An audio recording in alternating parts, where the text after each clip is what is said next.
Ya, di samping kanan saya Pak, siapa namanya Pak? Eko. Pak Eko ya, dari Klaten ya Pak. Dari Pak, Jatimong. dengan adanya informasi dari teman-teman YouTuber ini apa Pak?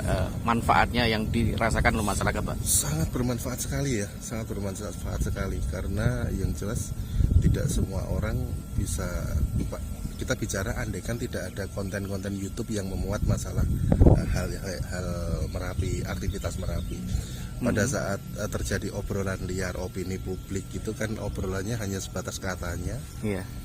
aku kerungu dan sebagainya. Tapi dengan adanya konten-konten YouTube yang memuat tentang aktivitas Merapi yang berawal dari masyarakat awam yang tidak tahu Merapi menjadi mempunyai referensi Ya, Pak ya. untuk bisa setidaknya tidak berbelok ke arah yang mistis, yang terlalu mistis sekali.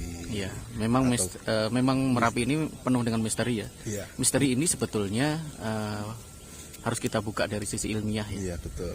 Karena jadi pada akhirnya yang namanya misteri tidak berbelok arah dimanfaatkan oleh beberapa pihak yang akhirnya mendiskreditkan sebuah opini kan, sebab ini. Kenapa misteri? Karena memang ini ilmunya cukup banyak ya. Karena Merapi ini dikelilingi oleh 5 pos ya, pos pengamatan ya. Ada di Boyolali, ada di Sleman, di Magelang. Ini menandakan bahwa betul-betul di Klaten juga ya.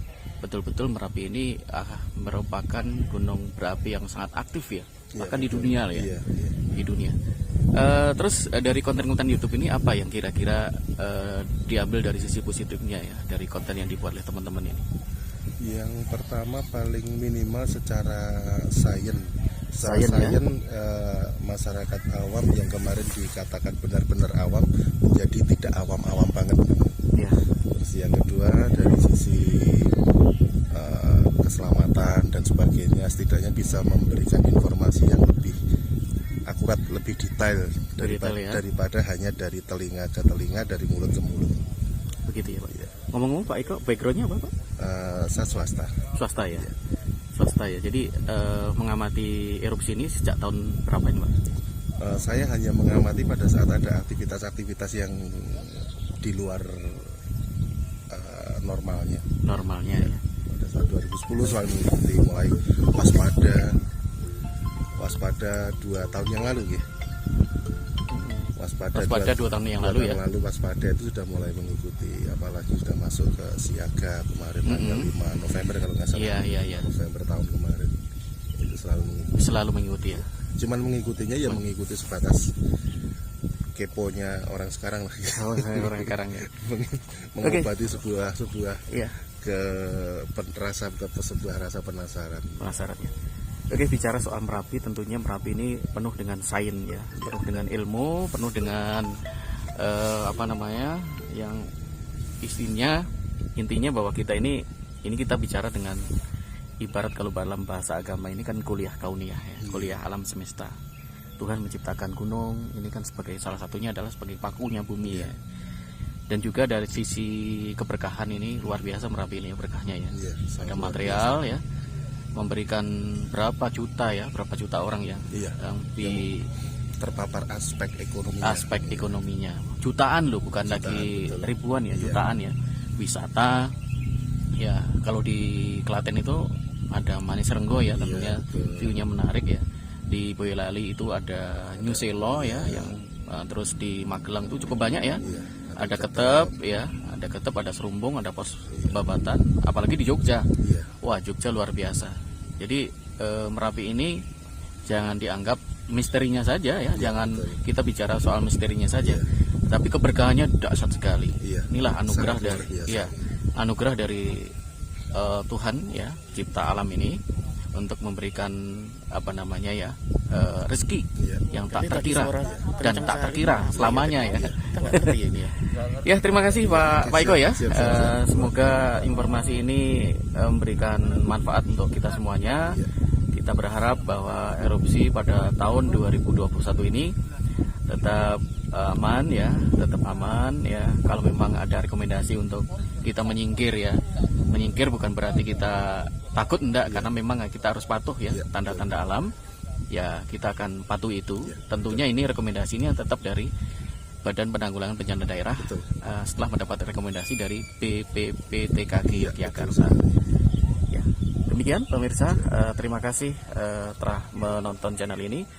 Semoga informasi ini bermanfaat untuk kita semuanya. Masih bersama Pak Iko ya Pak, yang 2000 berapa tuh? Yang waktu 2010 ya, sebelumnya 2006 berarti ya. Ya, 2006 dan 2010 ini kan waktu itu belum banyak konten YouTube yang memuat tentang adanya aktivitas Merapi. Jadi pada saat itu pun tahun 2010 kebetulan saya juga terlibat menjadi relawan di sebuah pengungsian.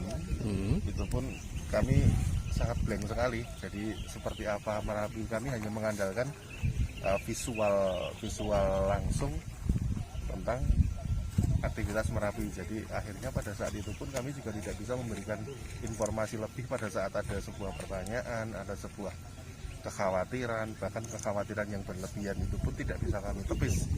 Akhirnya juga itu mendatangkan efek yang awan sangat lentikular atau awan kendit ini masih terus terjadi ya Mas sekali ya.